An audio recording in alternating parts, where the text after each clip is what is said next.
I'm Christine, Lifeline's Program Director for Friends for Life. If you want to know more about that, we can talk some more afterwards about the 7 different programs that we have, all of which help combat isolation and loneliness. So like I said, I know we've already talked about all these things. However, I did find something really interesting for this particular class, Giving with Confidence and Never Trust a Fundraiser Who. And what I found said, now this is from the Texas County and District Retirement System. Okay, we're recording. So the Texas County and District Retirement System in Texas said currently that Texas is the 16th most charitable state in the United States, which is wonderful. And you know, we live in Central Texas and we call that the heart of Texas. And there's a reason why, and that's, I think, not just because we're centrally located, kind of where your heart would be, but it's because I think people in Central Texas have big hearts. What that also means is that we're probably more susceptible to charitable fraud because we give a lot. So just wanted you to keep that in mind as well. We've already established the fact that we're all at risk for falling victim to scam and fraud and things like that.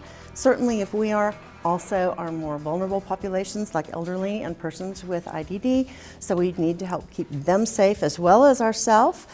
So without any further ado, I want to introduce Inez Russell. She is the founder and executive director for Friends for Life. We've actually been acquainted for about 20 years, didn't know each other real well, but professionally had been acquainted, had helped people together in the past, and then as of about a year, now I've been able to actually work for and with Inez in serving people. So she started Friends for Life 35 years ago this year, which is a wonderful nonprofit. And if you want to know more about that, we can talk more specifically about Friends for Life. She's also, and I have to look at this because these guys have done a lot. Okay, so she's developed resource books and helped produce national educational conferences and published manuals and served as president and vice president of several local and national, even currently national organizational boards and things like that. So really a woman of many talents and gifts with a really big heart. I also want to mention Friends for Life, our organization, has actually been named one of the most compassionate and effective nonprofits in the country more than once. So that is really special. She knows her stuff. So one of our local homegrown heroes and rock stars, Inez Russell. Take it away. Yay! Thank you, Christine. Okay, so I don't know if Christine or any of the other speakers mentioned that last year, $28 billion was stolen from seniors. And from our perspective, Father Jason and me, from our perspective, you know, we look at how much of that happened with a church or with a charity, and about 90% is taken by a family member. So what's left are businesses that take advantage of people, and then individuals, and then churches and charities. So happily we're a small percentage of it, but it still happens. And there are some really cool things that you can do to make sure that you can trust the organization that you're giving to. I was blessed in the first year. When I started Friends for Life, I got to go to a conference, a really intense training actually, on Christian stewardship and how that factors into what we do, and how it needs to be part of not just the work that we do, but what's entrusted to us to do that work. So anyway, that helped me in the beginning to kind of get a good foundation for what we were doing. And I personally believe that even though churches and charities are not for profit, we're still businesses. We're in the business of touching lives and and hopefully changing them for the better. And I think we have a higher level of accountability than a regular for-profit business. I think especially if we're faith-based, we not only have an accountability to the community to do what's right, but we have an accountability to God to do right by what He entrusts to us. So all the rules and regulations that companies have to adhere to, nonprofits have to also. And there are a lot of ways that you can check out a nonprofit, and that's what I want to talk to you about today. And first I want to tell you that you should be able to go to the charity's website and look at, there's several things you can look at if you do that. So I think Ethan's gonna take you to our website and I can show you a few things. Oh, do I need to do it over here? Not working. But a charity should put on their website their most recent 990, which is a charity's tax return. It's like we do 1040s, a charity does a 990. And if it's a little bitty tiny charity, then they only have to do a postcard. It's a 990 in. But even little bitty tiny ones have to do a tax return. So they're available, and they should be made available on their website, but I'm going to show you some other places you can go to look if they don't have a website. So you should be able to look at their audit. We've been doing audits at Friends for Life for about 30 of the 35 years. In the beginning, we were too tiny to do much of anything, but for about the last 30 plus years, we've been doing an audit. And if you want to click on that, I'll show them a couple of things. An audit is going to have a piece of information that's really helpful. It's a report that's called a Statement of Functional Expenses. And if you go back up, Ethan, you can see where it is. This Statement of Functional Expenses. You want to give to a charity that's not spending all the money on management and fundraising. They need to be spending the bulk of the money on the people that they're serving. If it's a people kind of charity, it might be helping critters, but whatever they're doing to help, that's what the bulk of their money should be spent on. Now, if you go to the next screen, this is the totals. So for Friends for Life, our total expenses that year, which was last year, were $3.6 million, and our administrative expenses and fundraising total $276,000. If a charity can keep it between 7 and 10%, that's pretty good. Now, in the last few years, the people that, I won't know if this is the correct word, but the people that judge us have gotten a little more lax about that, because they're starting to say, well, you really do need to have this, you need to have managers for this, and you need to have accountants on staff to do this. So they're starting to kind of loosen that up a little bit. So I'm expecting that in the next few years that could go to 10 to 15%, and people would be comfortable with that. But if you look at somebody's audit and you see that $2 million of it went to administration and fundraising, and they have a $3.5 million budget, that's not a good thing. So when I'm looking at somebody's 990, audit, that's what I want to know. Where's their money actually going? So, and there's a lot of other information in the audit. You can look at their balance sheet. You can see how strong they are, what their debt to worth ratio, if those are things that you care about. You can see all of that in their audit. Their 990 should be a match to their audit. It should. It really should. The income that you bring in should be reflected, and it should totally match. Now, one of the differences here, one thing you get from a 990 that you don't get from the audit is a breakdown of your programs and what it cost you to do each of the programs. So that's kind of cool. Well, there actually is on that statement of functional expenses, there's that part, but there's no explanation for what it is. There's just a heading. And this gives you a little bit more information, like how many people did we serve in guardianship last year? And how many people did we serve in our adult daycare center? And so you can see how many people were taken care of, but also kind of a description of the different programs. Inez, Yes. did you want us to wait and ask questions at the end? No, please, let's be casual, and just if you have a question, just blurt it out. I have Yes. a question. Oh, I should have known. Yes, ma'am.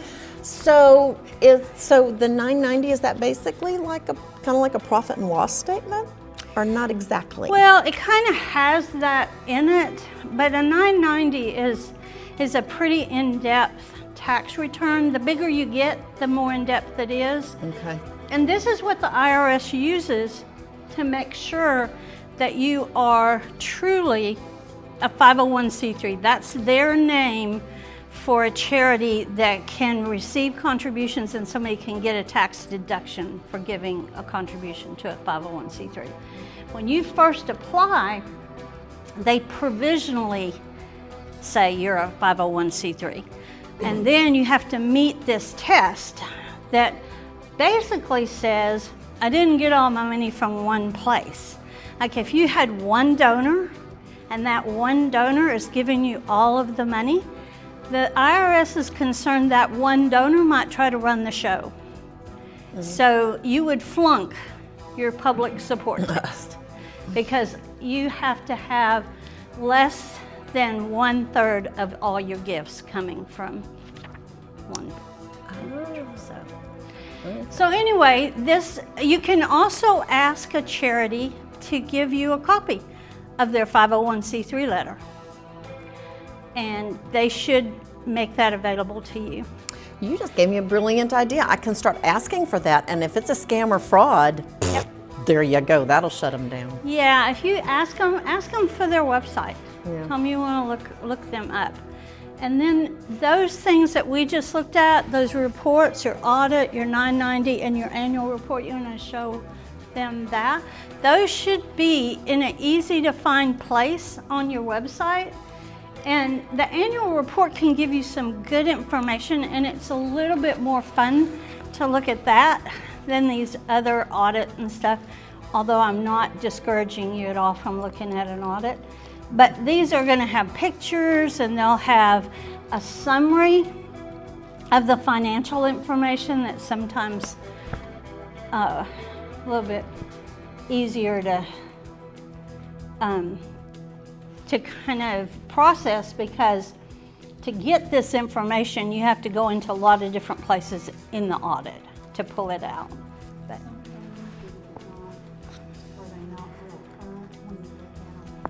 sometimes I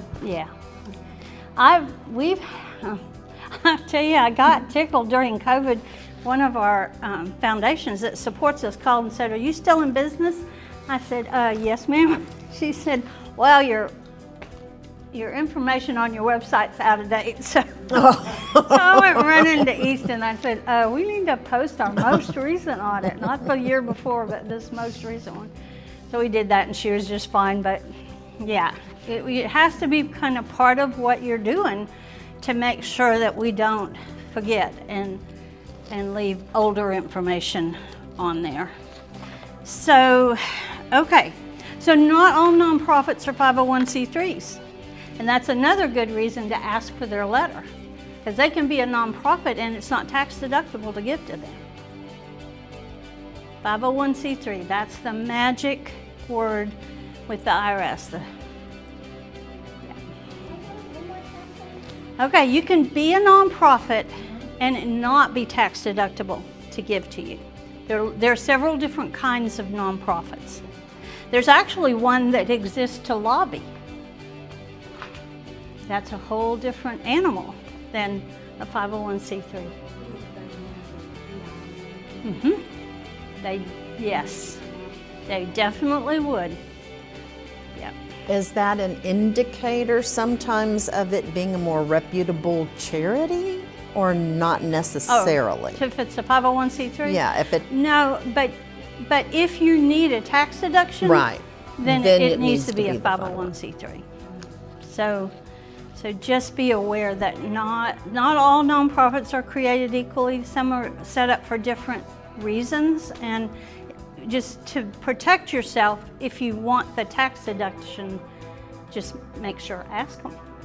I would like a copy of your 501c3 letter. So if it is a reputable charity, though, and they're not a 501c3, but they're still a nonprofit, and they're still asking for funds, Yeah. so would they still, though, should be able to have posted or get you their annual report and a 990? They could still do all that, yeah. So they But they shouldn't have anything anywhere that says contributions are to this tax charity deductible. are tax deductible. Right, They okay. cannot say that legally. Gotcha. So, okay, a charity needs to be very transparent about what it does. We shouldn't have secrets. How much money a charity has, how much they raise, how much goes to their work, like we looked at a minute ago. It's all needs to be, it's out there. And there are organizations like this one, GuideStar.org, is really great. You can go to GuideStar.org and you can put in a charity. Maybe somebody has called you, and be so careful about people that call you. And if they start pressuring you, say no thank you, because they don't have any business doing that. But if you go here, like Friends for Life has a platinum level of transparency. With GuideStar, they have bronze, silver, gold, and platinum.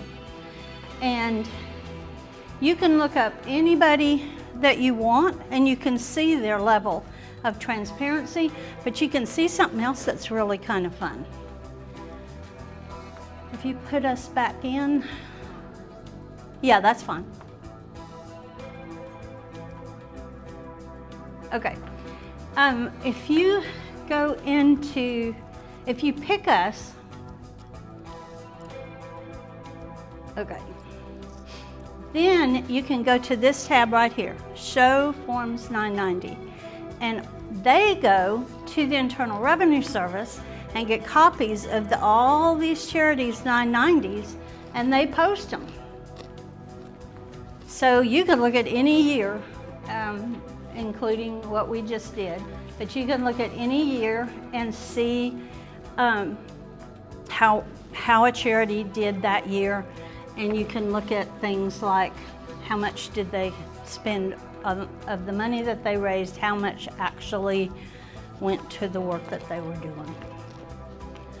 Does GuideStar, they have the ratings like we have like a naughty list? No, they don't, that I'm aware of, but But I found one.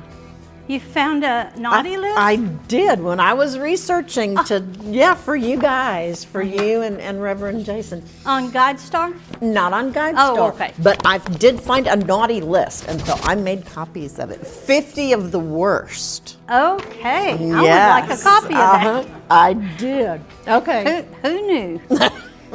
Christine. Okay, so GuideStar is great, and I really recommend it. You can get lots and lots of information about the nonprofit that's contacting you from GuideStar. There's also one called Great Nonprofits, and this one is a little bit different. It has reviews, kind of like Google reviews or whatever, but people will go on your part of Great Nonprofits, and they'll Did you click on us? Oh, okay. If you go to it, you can read what other people have said. And sometimes the comments are from volunteers and sometimes they're from clients.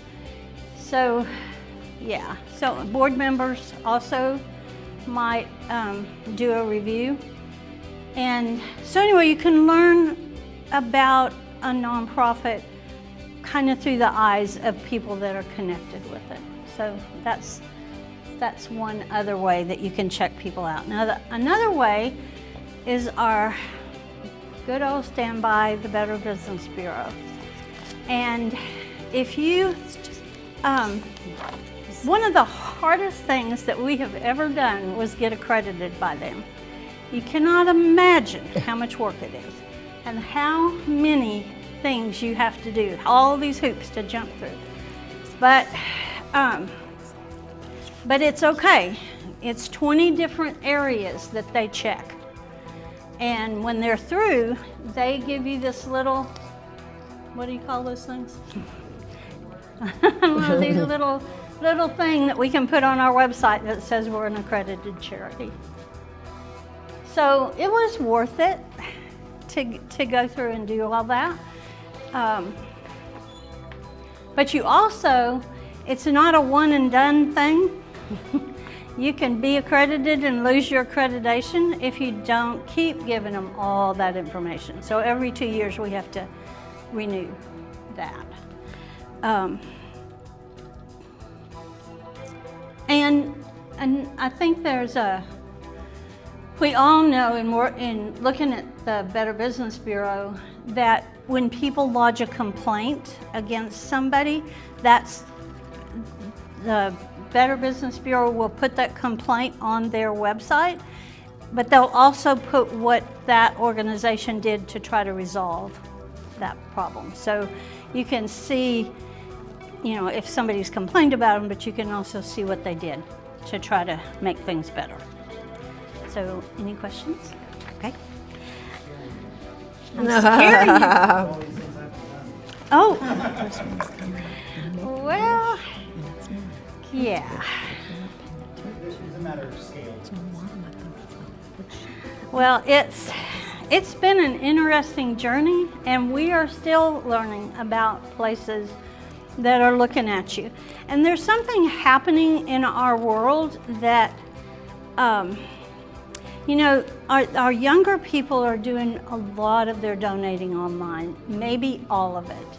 They pay their bills online, they do everything online, their banking. And we've discovered that there are a lot of different groups that have created websites, and they're processing contributions for nonprofits.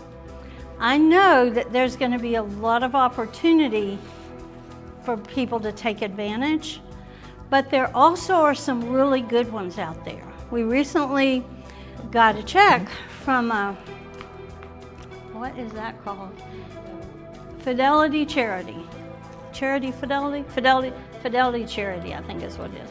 And they have billions of dollars that different donors have donated to them. And they're a 501c3. So when the donor gives to that organization, that's when they get the tax deduction, not when that money goes to the charity. And the whole purpose of that entity is to distribute those funds to charities. So some of these entities do a lot of research and vet the charities, and some not as much. But we're trying to learn about them so we can tell our story, and hopefully people will want to give to us too. But I think the future is going to be more and more people giving online. So whether we like it or not, we got to learn all that stuff. So is that kind of like a United Way concept? Like when people would give to United Way and then they would, like you could designate to a certain yes and no. It's a little bit different in that if, let's say you put $1,000 in there, you have control over who gets that $1,000. Right.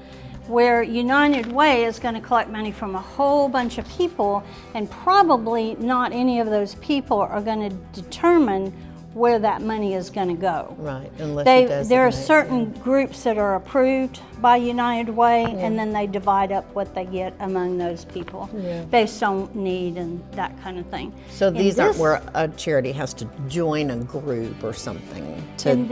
And with people like Fidelity Charitable, I always get them backwards. Anyway, with people like that, a donor may not want to, I don't know if that's the right word, mess with vetting a charity or finding a charity. He or she may just want to give to children's causes, or give to churches, or give to animal charities. And if you're, and they may just say, you know, give all that I've put in this year to someone that helps seniors, or to groups that help seniors, or groups that help the environment. And they can pick not just the type of group, but they could say, I want this to go to the Make-A-Wish Foundation, or I want it to go to the Salvation Army. They can pick actually which charity they want it to go to. So that's a little bit different than United Way. And I really believe this is the wave of the future, that more and more people will. Yes, it is exactly like a donor-advised fund. Yeah. Here's the money. Yeah. And distribute it on this. Right. Boy, you're good. I'd never heard of That's what it's called. It's called a Donor-advised fund. Very it's exactly good. that. donor advice. I'd never heard of that. Yeah. Now, sometimes people will contact an attorney and they'll say, okay, you know, I'm going to give X amount or percentage of my estate to charities when I'm gone. I want, you know, this much to go to this kind of charity and this much. We actually lucked out one year that this lady in Dallas left money to go to 3 different types of programs, and they called me and they said, you are the best match, your adult daycare is the best match for the kind of daycare program that she described in her will. And we were blessed with that gift. But so you can do it yourself through an attorney when you're doing your planning, your estate planning, or you can work with one of these donor-advised funds that are set up to make it easy for people that, you know, I think that would be a fun job myself, giving money away, but some people not so much. Okay, so things that I would caution you about. I'm real leery about people that call. If you don't know them, I would say probably don't give to them if they're calling you on the telephone. If you know them, it's somebody you've given to, you've been to their place, you've seen the work that they do, that's kind of different. But if you don't know them, I would steer clear of that. If they won't answer your questions, that's a big red flag. They should be able to ask you anything, and and the nonprofit be willing to answer those questions. And anybody that ever puts any pressure on you, I would just walk away from. That's just wrong. And there are people in the fundraising world that I just got through reading this big thing on ethical fundraising.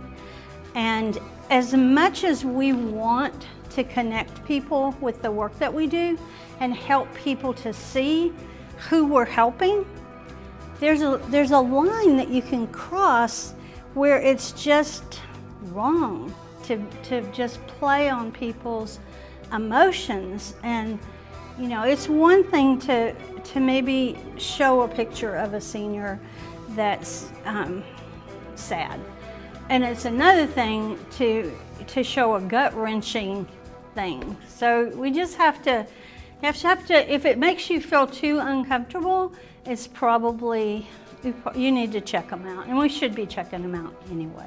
But they can come with all kinds of stories, and so anyway, just be careful. And I need to watch. But we're good. I'm watching. Okay. We're good. So you're to gonna- about what you just said Yes. about tugging at people's heartstrings.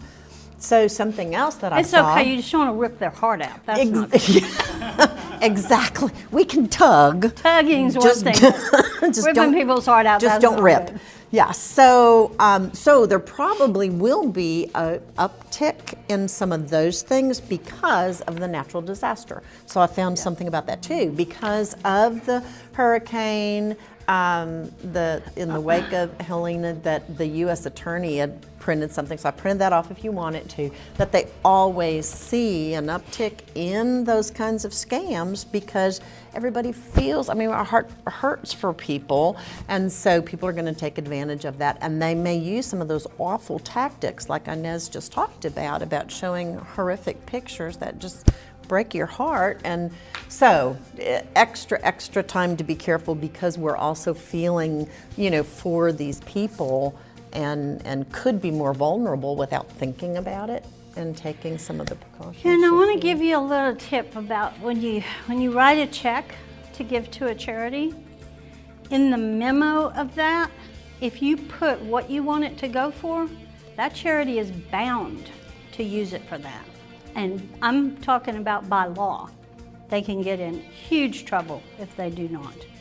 So if you're giving to a charity, like say Friends for Life, we have lots of different programs. If you give to us and you say, I want this to go to the adult daycare fund, we can't use it for anything else, and we wouldn't, because we would honor your request.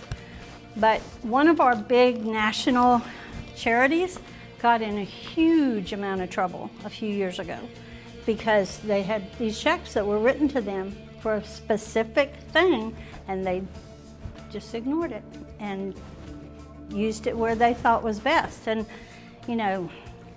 that's one thing if a donor says where it's most needed, but that was not the case. So if you have a specific thing that you want your gift to go to, put it in the memo of the check, and they by law have to honor your request. Okay, so any questions?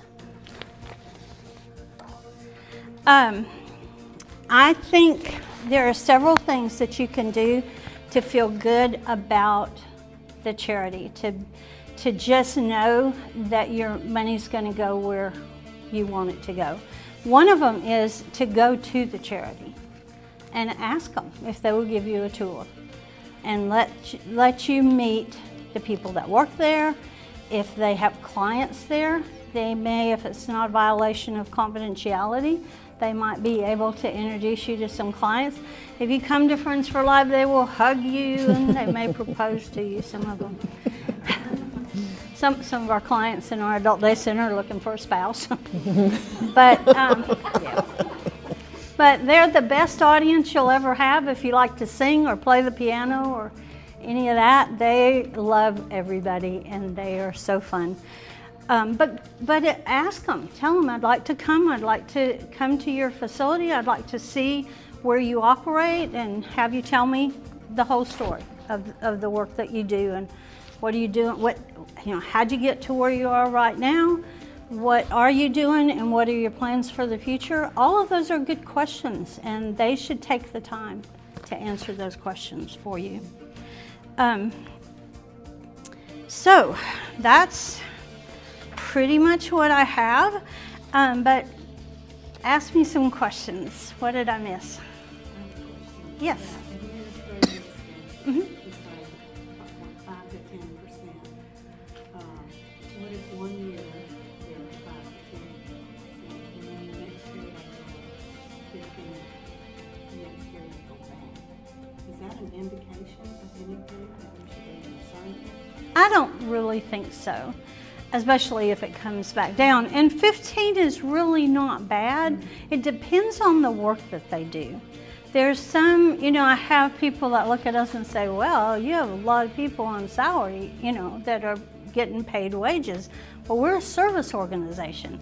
We don't have widgets, so we're not like a food bank where we're giving out tons and tons of food. We would have that as part of our expense.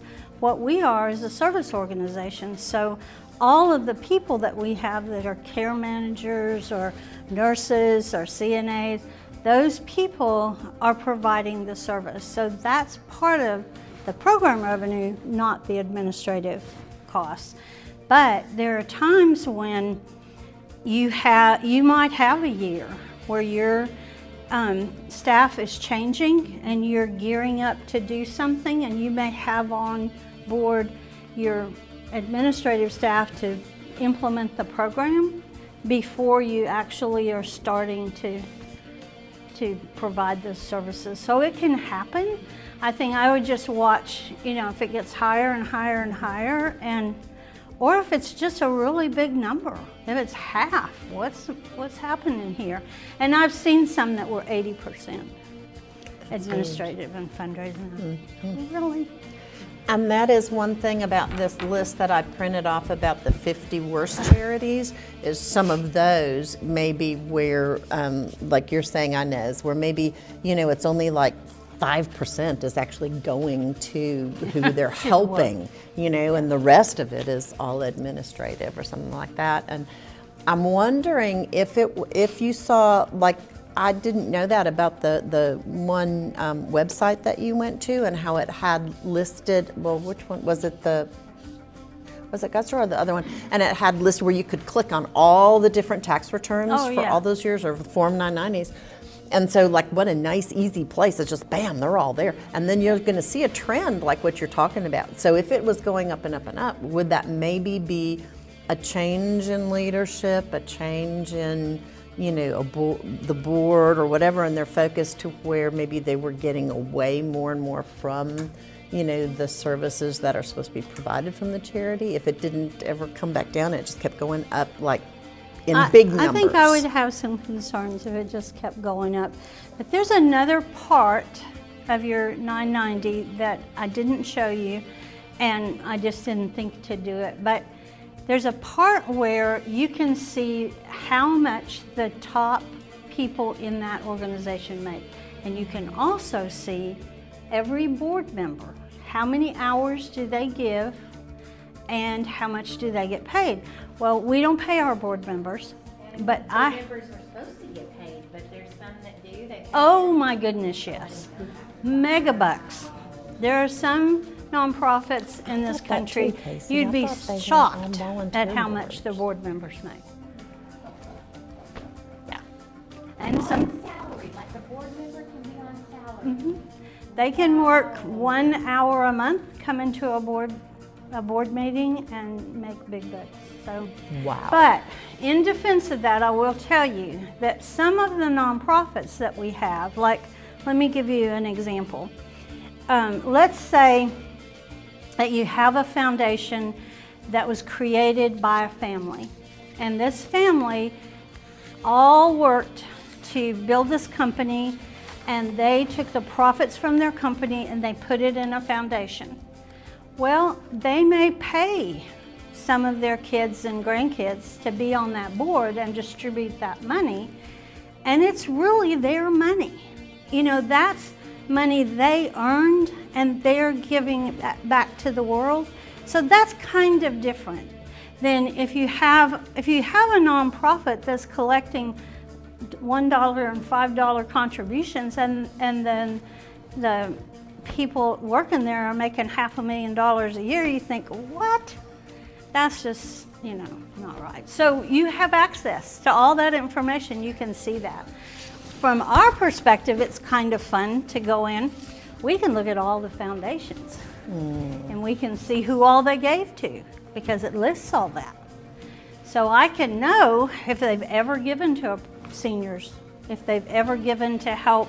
Like right now, we're looking for a bus for our adult daycare. So we're looking to see, have these people ever given a bus before? Oh, okay, that might be a good one for us to send a grant request to. So yeah, all that's in there. So anyway, you've got access to a lot of good information.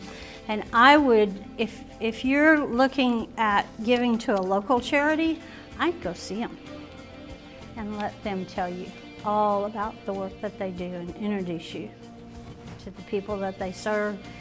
Sometimes I can take you, if they don't have services right there in their facility, they may be able to take you to go and visit a client.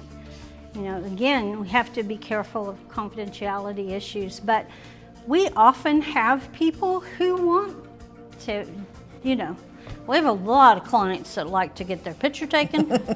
We have to kind of protect them because they're right there to get their picture made. And if the TV station comes, I'm telling you, they're right in front of the camera and they are telling them everything. So yeah, we have to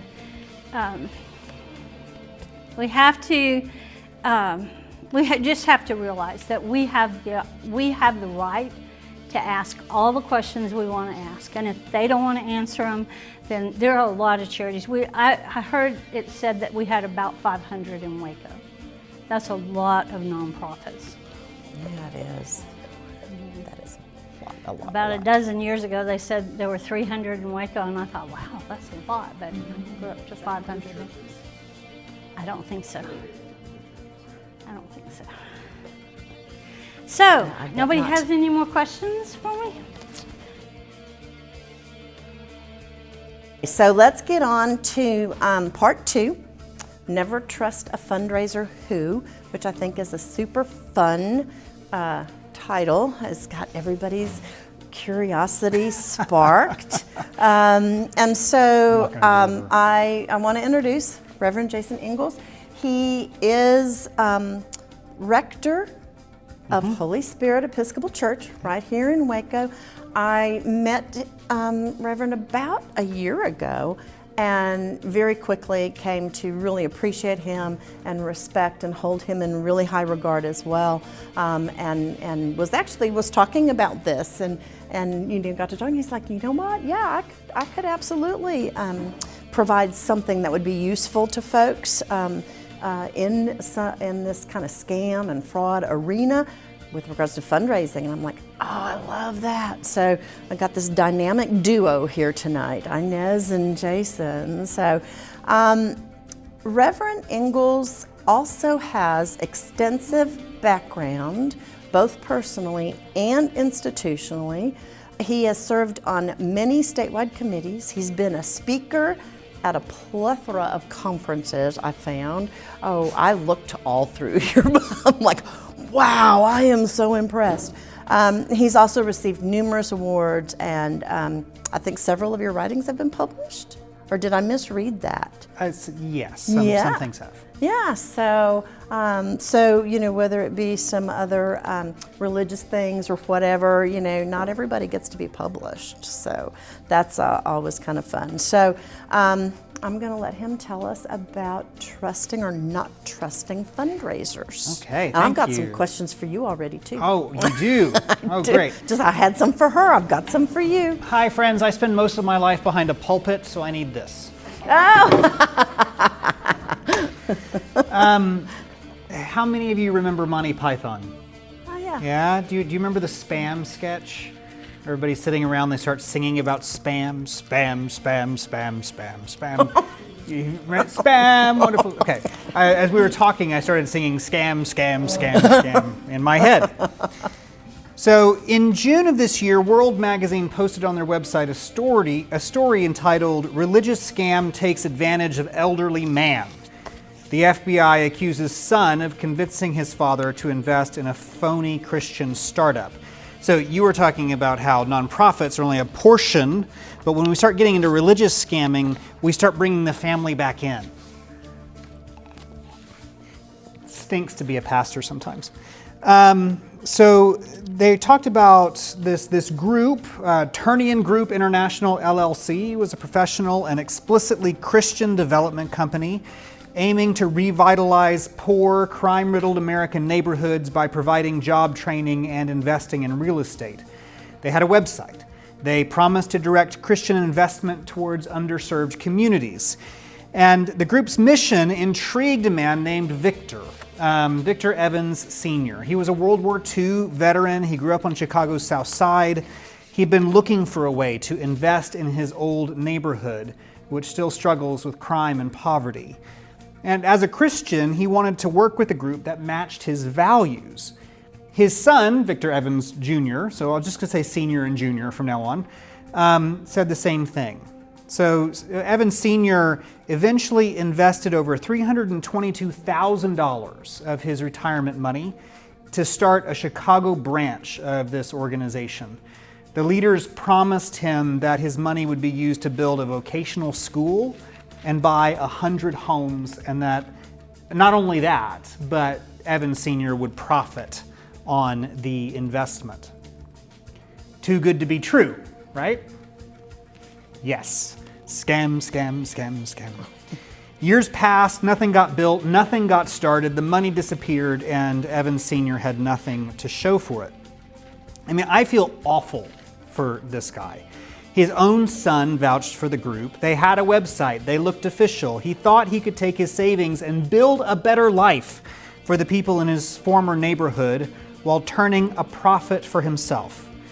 And he was wrong. He lost a good portion of his legacy.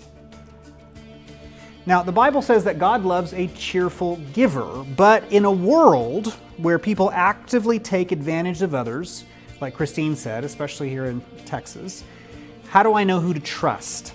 How can I ever give cheerfully again? Right? How can I ever be the cheerful giver that God wants?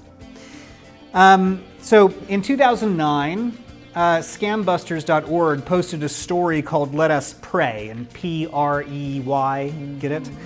How church scam artists get away with millions.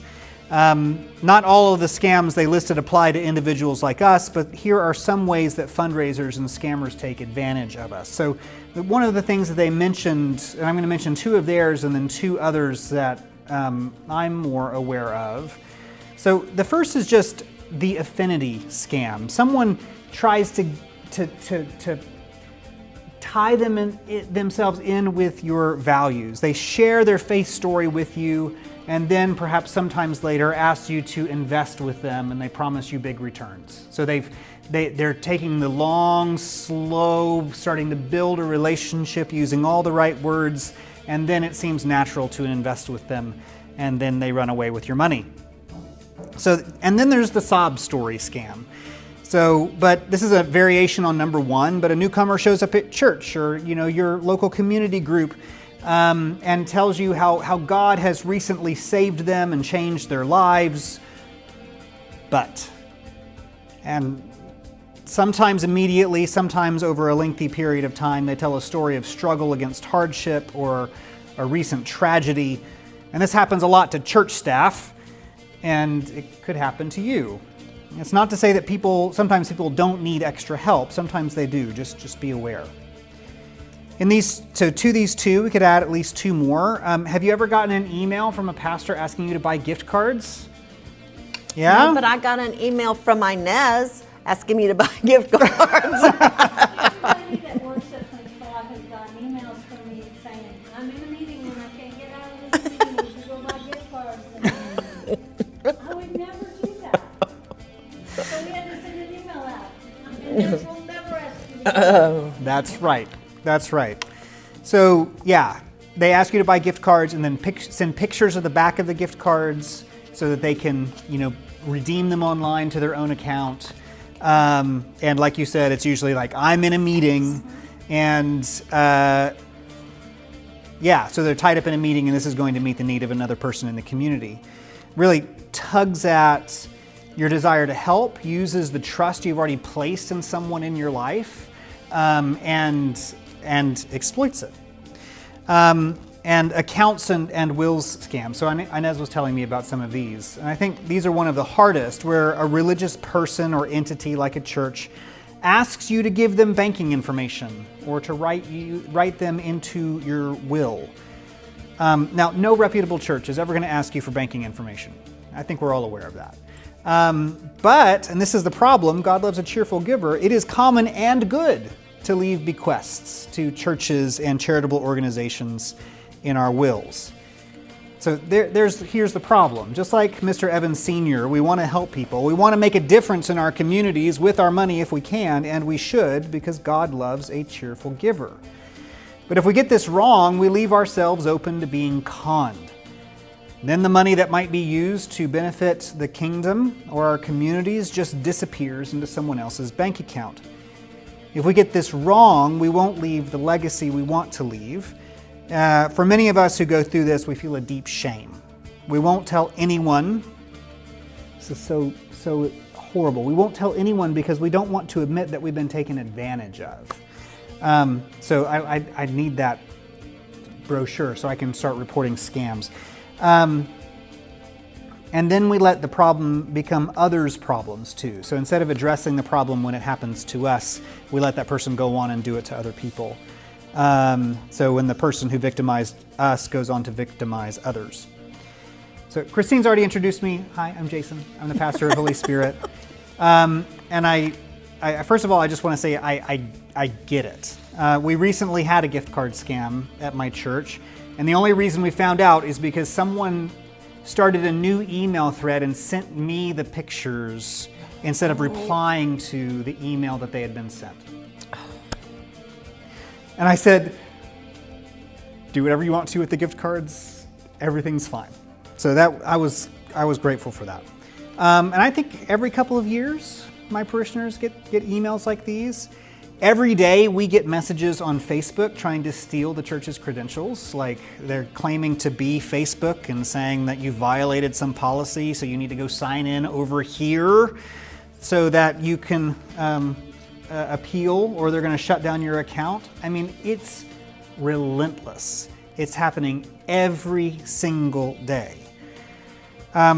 But in my 10 years at Holy Spirit, I've also been scammed personally a couple of times. So one time I got a call on my cell phone from a guy who seemed credible, claiming to be the priest from the Orthodox Church in North Waco.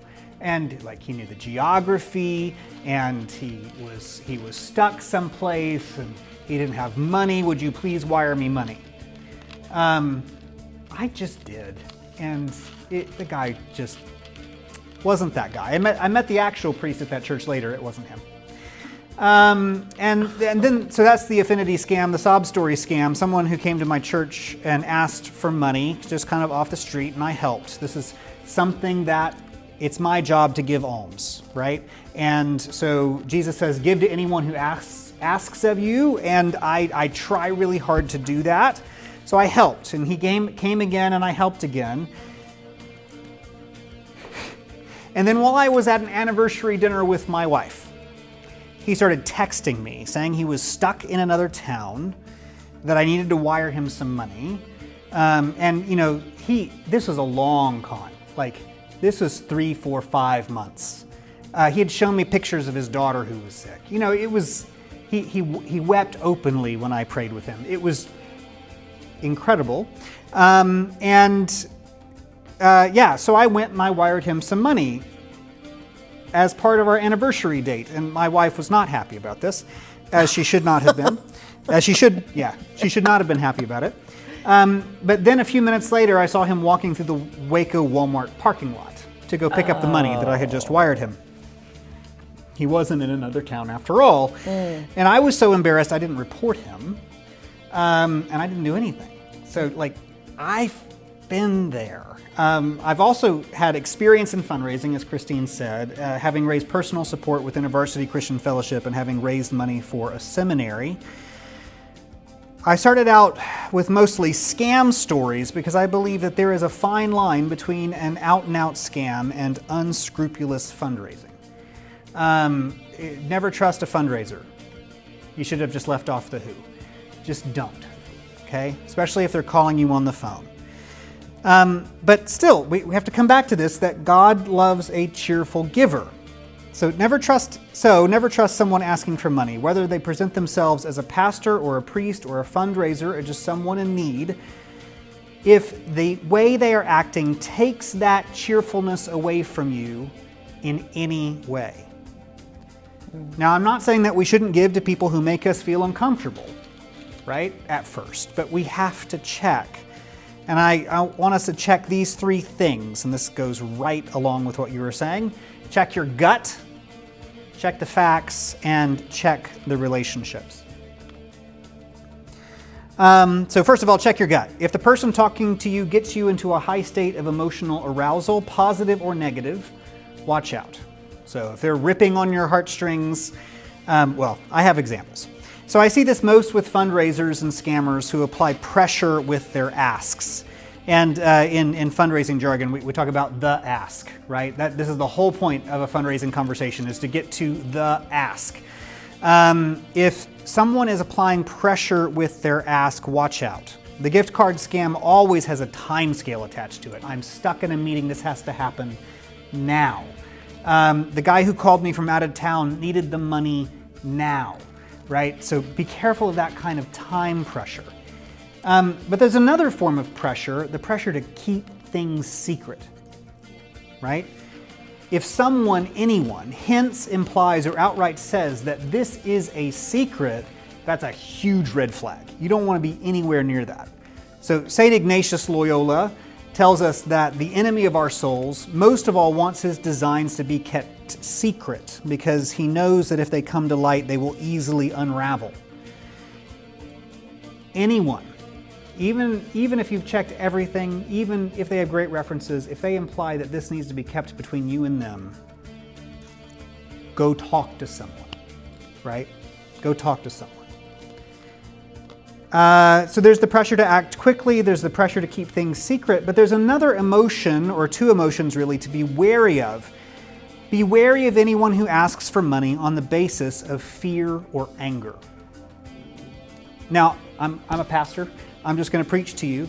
The Bible has a lot to say about fear and anger, and none of it's good. Our world has weaponized these things against us. Now, so don't get me started about how cable news gets us afraid or fearful, and then or angry, and then immediately goes to commercial break and advertises gold to you. Yuck. So a lot of organizations, nonprofits, send email newsletters that look like they're sharing news with you.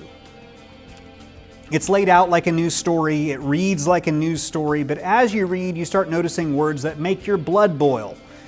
You feel threatened by the story they're telling, usually about some other group of people in our fair country who are out to get you. And at the very end of the email is a big red Donate Now button. Ugh. This is not a news email. It's an ask, disguised as a news email. And as a former fundraiser myself, I refuse to give to causes I believe in when they use this tactic on me. Like, if you are going to hide your ask under the guise of a news bulletin, I'm just not going to do it. And I advise other people not to do it either. Yep. So are those, what you're saying just reminded me of a lot of things that I keep seeing on Facebook. And then they'll have the donut. I'd like a donut. Yeah, it's like, we're hungry. The donate button, right? So whether it be something animal related or child related or USO, whatever it might be, but it's like it'll have a picture or something that kind of makes your heart kind of bump, and then it has the donut. I'm still gonna say donut. The Donate Now button. Yeah. So is that the same type thing as what you're talking about? I think so. Yeah. Yeah, and it's a subtle form of pressure. Neuroscience has shown repeatedly that we can't use all of our brains when we're either angry or afraid. You cannot make rational human choices when you are angry or afraid. But the great thing about anger and fear is it shuts off the part of your brain that knows that. Anyone who's using anger or fear to ask for money is abusing your trust.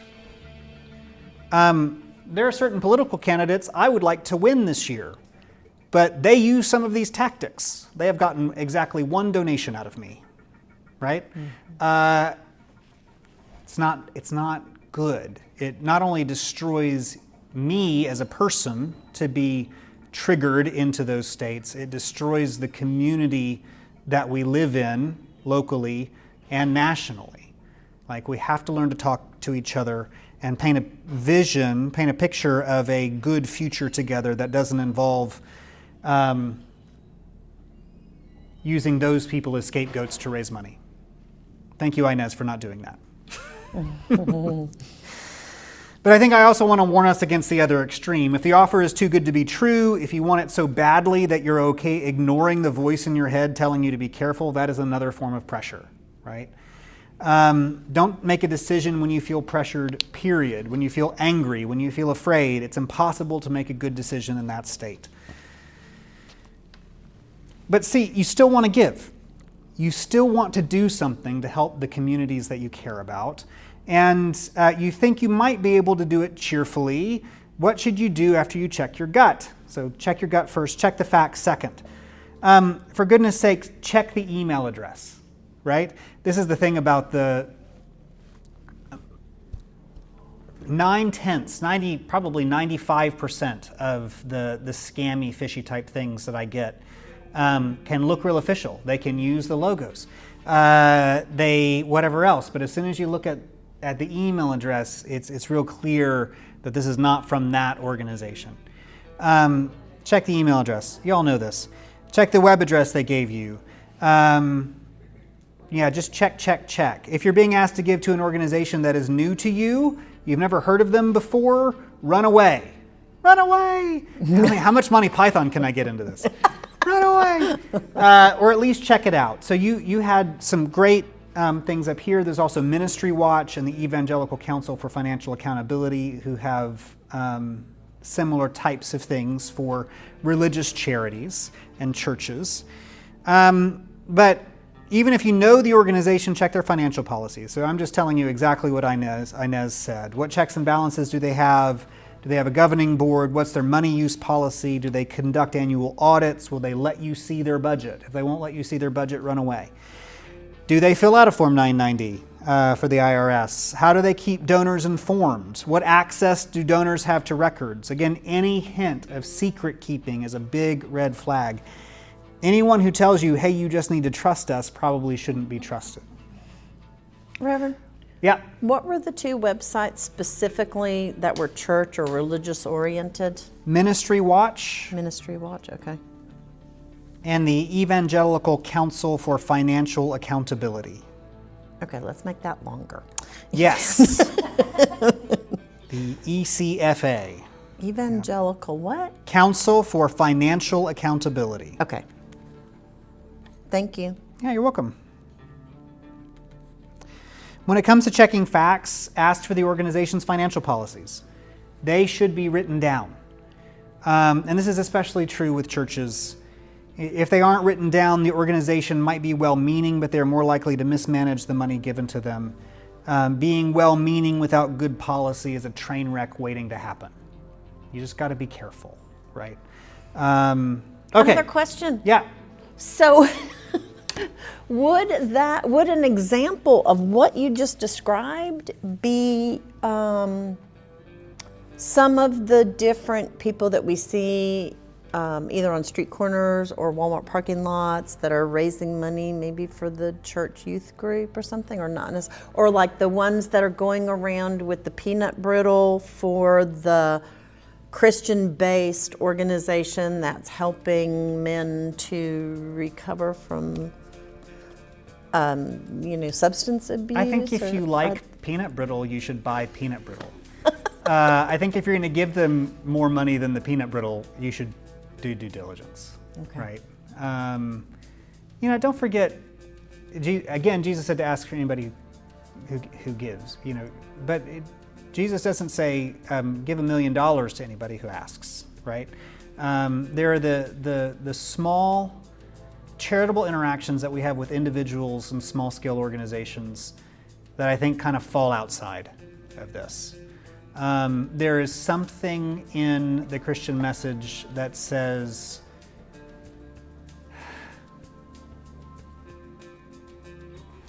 you just have to be okay with being scammed sometimes in order to show God's love to people.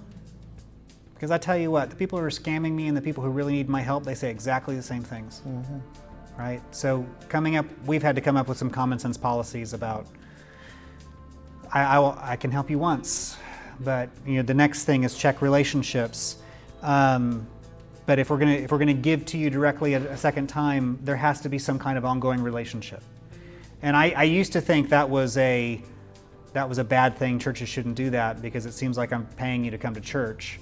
But social capital, the kind of money resources that you get from actually being in relationship, that lasts longer than the $100 check I can write you for half of your electric bill, right? And you don't get me started on the kind of the system level problems. Thinking of electric bills, we've got communities north of town in trailers. They can't afford anything else, and their electric bills get up to $900, $1,000 a month because their trailers can't keep up with the heat, right? So that it's running 24 hours a day, and there are things that relationships can help solve that a little bit of money can't. Anyway, does that help? Okay. Yes, thank you. Okay, so you're feeling good about the opportunity, the organization seems legitimate, and they are transparent about the way they handle money. They've passed the gut check and the fact check. There's one more check I recommend, and this is the relationship check. Who do you know who's involved in this thing? Can I close that? Yes, please, sorry.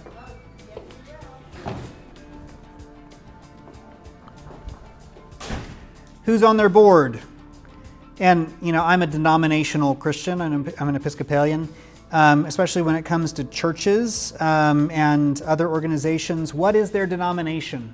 Who's going to get this person in trouble if they treat you badly, right? Be aware and wary of organizations that don't have external checks and balances. So you have external checks and balances. The IRS is going to come after you, right? Some people who are asking for money have those same external checks and balances, but guess what? We don't fund the IRS enough to be able to go after the people who are not taking care of other people's money. They are going after the big fish, and all the small, mid and small level things are flying under the radar. So just be aware of organizations that are only policing themselves. I tend to trust organizations that have layers of accountability beyond the local one, so that's just a really big thing. And again, it has to do with relationships. How is this organization, this church, in relationship with other people? What is lost if the pastor runs away with all of your money, right? Who's going to hold that person accountable? Who's going to make sure that they never serve in ministry again? Is there someone who can do that? That's a big thing. So a gut check, fact check, relationship check will go a long way to allowing you to be a cheerful giver that makes a difference. But I think the biggest antidote to all of this is just to make intentional plans up front, to be proactive instead of reactive. So don't wait to be approached. Make a will that supports ministries and organizations that you trust. Make a plan to be generous with the money that you've accumulated. Find established organizations and approach them. Don't wait for them to approach you. So we all want, like Mr. Evans wanted, to leave a legacy. We want to be part of changing lives and changing our world for the better. This is good. No matter what's going on outside of us, this is good. I've presented some scary realities, but ultimately, if we follow our gut, check the facts, and work through our relationships, careful to keep everything transparent and in the open, then we will use our money wisely. We'll take steps to help those less fortunate than ourselves. And perhaps in the kingdom, we'll be able to look back and see how the seeds of our generosity grew into great trees, great oaks of God's faithfulness to people we never met in our lifetimes, people whose lives and families and communities were transformed by the gifts that we were able to give. God loves a cheerful giver. So I encourage us all to make intentional plans now. Give generously, and go change your world. Thank you. That's good. So incidentally, Reverend, on this 50 worst charities article that I found, one of the paragraphs is entitled, I think it is the IRS is not the answer. just what you said. The IRS is currently constituted. Not it's the not going to answer. keep you safe. Yes. IRS is not the answer.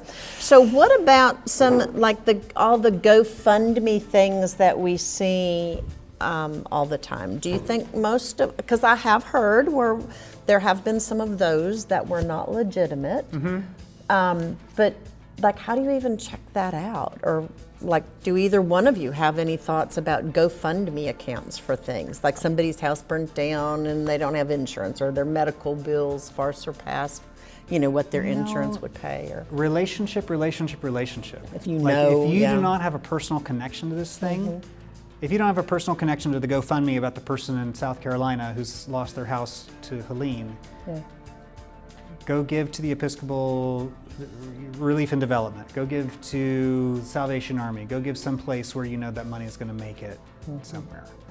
The same thing. I would say also check who started that fundraiser for GoFundMe. Right. If anyone can start GoFundMe. Like I could be like, oh, I'm raising money for my house or so-and-so's house that burned down, but I might have any connection. Right. And I've seen that happen before. That someone started a fundraiser for them, but they never saw anything. Oh, that's true. Where the actual cause, the person or their situation could be legitimate, they found out about it and actually. And it could even be a family member, because that's the case I know of, is that a family member started a GoFundMe for her family member and never gave them any of the money. That is super sad. Like, how do you That goes even back to family protect it? Yeah. Gee whiz. Yay! People are awful.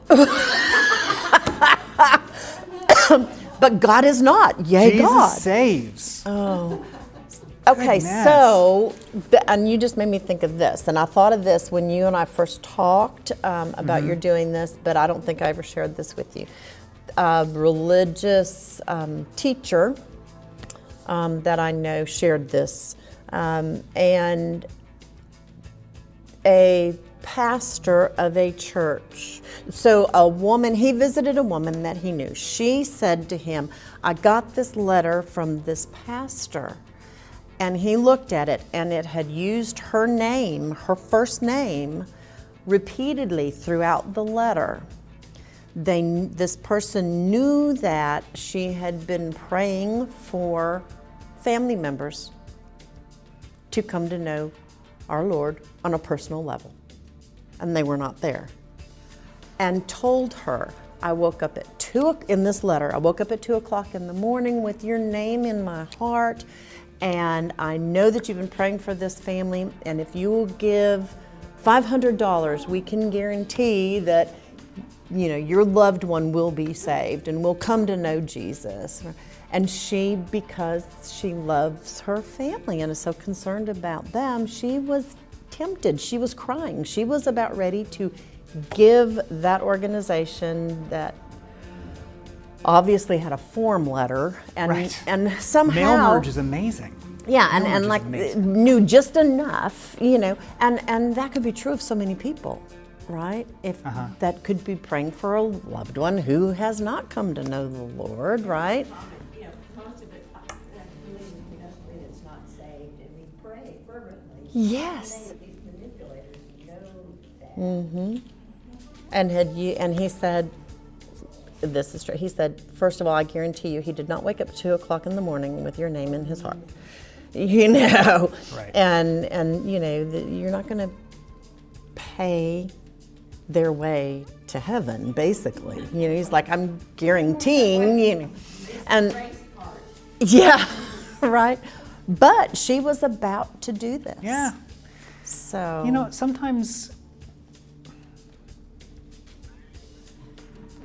Sometimes you write a $500 check just because you love somebody, and you don't care if you're being scammed. And you have exchanged monetary value for a different form of value. But please don't. Use your money better somewhere else. Yes. But I have a lot of sympathy. I don't know why I did this. This is embarrassing and I should not share, but I guess I started, so I will. Oh. You know, people will come up to you in parking lots. I was in the Tractor Supply parking lot, and a really nice guy, and he gave me this lovely story and how it was not a habitual thing and how he's just in a bind because of blah, blah, blah, blah, blah, blah, blah. And it helped me put the sacks of food in the car and all this stuff. And finally I just looked at him, I'm like, let me see what I've got. I gave him a $5 bill and I held it in front of him and I said, you promise me you are not going to use this for alcohol or drugs or anything like that. And I just looked at him and he's like, I promise. I said, you promise me, because I won't know, but somebody will know. You know? And I gave it to him, you know, and I'm like, it just sounded super legit. And I thought, well, God, if it is, it is. And if it isn't, you know. Yeah. But it was only $5. It wasn't $500 or $50 or whatever. We don't get a lot of guidance about giving alms. So the Bible makes a distinction between alms and tithes and offerings, right? And maybe some other giving that I can't recall. But alms are money that's given directly to the poor. And alms are the only things that you're supposed to keep secret. Alms are the only things that you're not supposed to let your left hand know what your right hand is doing. The tithe, the offerings, all of those things are public gifts. You don't have to be ashamed of giving those things. You don't have to keep those things secret. Not even the widow who gave her 2 mites kept her tithe secret. Right? Or else we wouldn't have this cool story. Yeah, that's right. That's true. But I wonder, and this has been my on again and off again practice, is basically just saying, okay, alms are related to the biblical command to not take all the wheat off the edges of your field, right? And the idea is that if you do that, you're stealing from the poor. Like, that belongs to the poor. And if you spend all of your wheat on yourself or your family, you're robbing the poor. Early in the Christian church, we took on the Jewish practice of fasting twice a week, in part so that even the poorest among us would have leftover resources to give to people poorer than them. So there's something to be said about setting aside kind of the gleanings of our fields and always having $5 or $10 bills in our wallets that we're just like, Jesus, you have to ask for it, and I'm going to give it to you. And just know I'm giving it to you. I don't know what this guy's going to do, but it's because it's a different kind of thing. Well, thank you. Just for you to know, some of you may know, what else did I write down here? Oh yeah, so, some of you that were in some of the other classes might remember. Do you remember when Brad Niemer from American Bank came 2 weeks ago? What did he say was the worst thing to do with money, that you could never get it back? Once it was gone, it was gone. Does anybody else remember what he said? Burn it? Wire it. Oh, wiring money. He's like, do not ever wire money. Yeah. It's true. So it's a shame you didn't hear him before you did that. Well, you know, you can hear things and still make bad choices. This is true. This is true. But he did, when you said that, I was like, ooh, I remember him saying. So part of this too is really great for me because it also helps me to know how I can help people more and better, right? When they come, or when I hear in the process of somebody telling me and they're calling for something else or for somebody what their story is and what they need help with, but they happen to drop this comment about, you know, some scam or fraud, and it's like, ooh, wait, I also picked up on that, and before we hang up, I want to, you know, we want to talk about that some more too. So I have learned a lot, and I know I will continue to. So thank you so much, Inez and Reverend. It was wonderful.